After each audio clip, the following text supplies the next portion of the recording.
Chapter 31. At that time, declares the Lord, I will be the God of all the clans of Israel, and they will be my people. This is what the Lord says. The people who survive the sword will find favor in the desert. I will come to give rest to Israel. The Lord appeared to us in the past, saying, I have loved you with an everlasting love. I have drawn you with loving kindness. I will build you up again, and you will be rebuilt, O Virgin Israel. Again you will take up your tambourines and go out to dance with the joyful.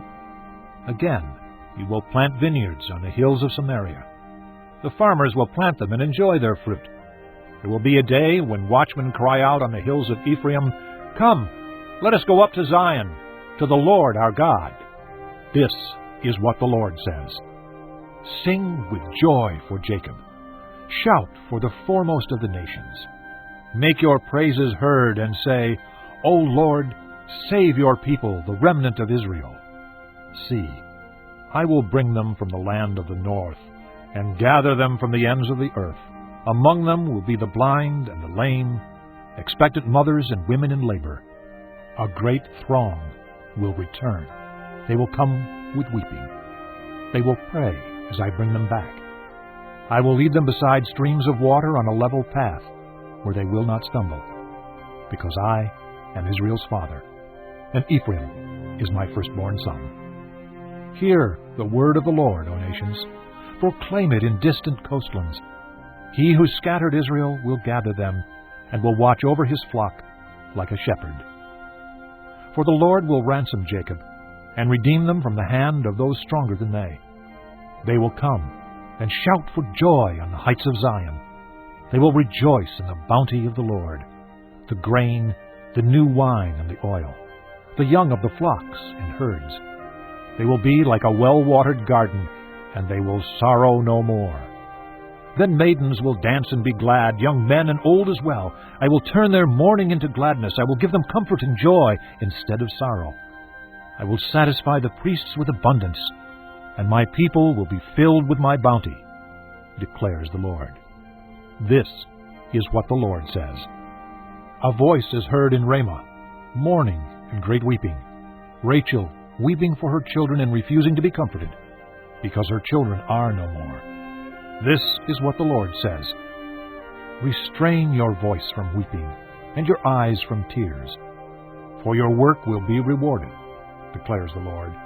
They will return from the land of the enemy. So there is hope for your future, declares the Lord. Your children will return to their own land.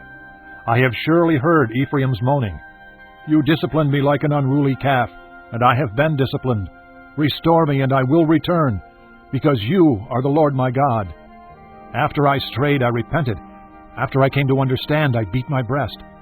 I was ashamed and humiliated, because I bore the disgrace of my youth. Is not Ephraim my dear son, the child in whom I delight? Though I often speak against him, I still remember him. Therefore my heart yearns for him. I have great compassion for him, declares the Lord. Set up road signs, put up guideposts. Take note of the highway, the road that you take. Return, O Virgin Israel. Return to your towns. How long will you wander, O unfaithful daughter?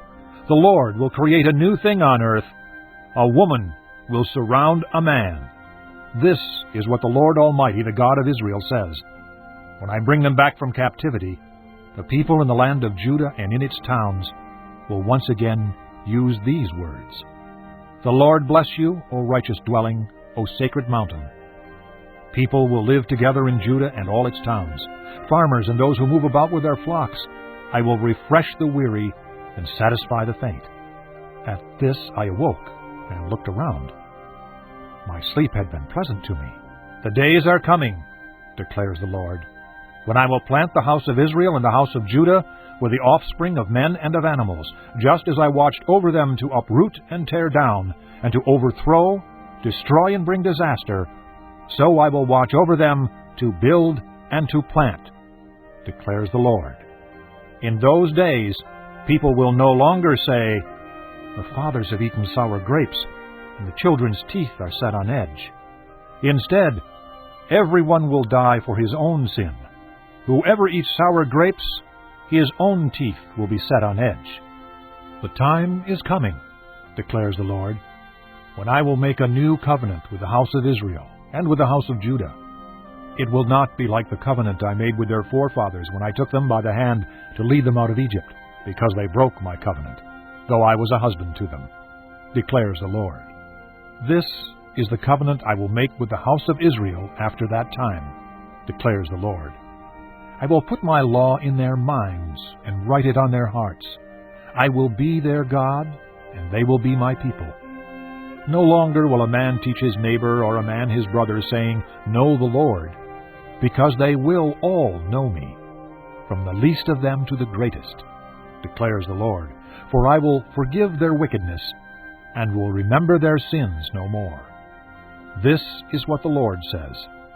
He who appoints the sun to shine by day, who decrees the moon and stars to shine by night, who stirs up the sea so that its waves roar, the Lord Almighty is his name. Only if these decrees vanish from my sight, declares the Lord, will the descendants of Israel ever cease to be a nation before me. This is what the Lord says. Only if the heavens above can be measured, and the foundations of the earth below be searched out, will I reject all the descendants of Israel because of all they have done, declares the Lord.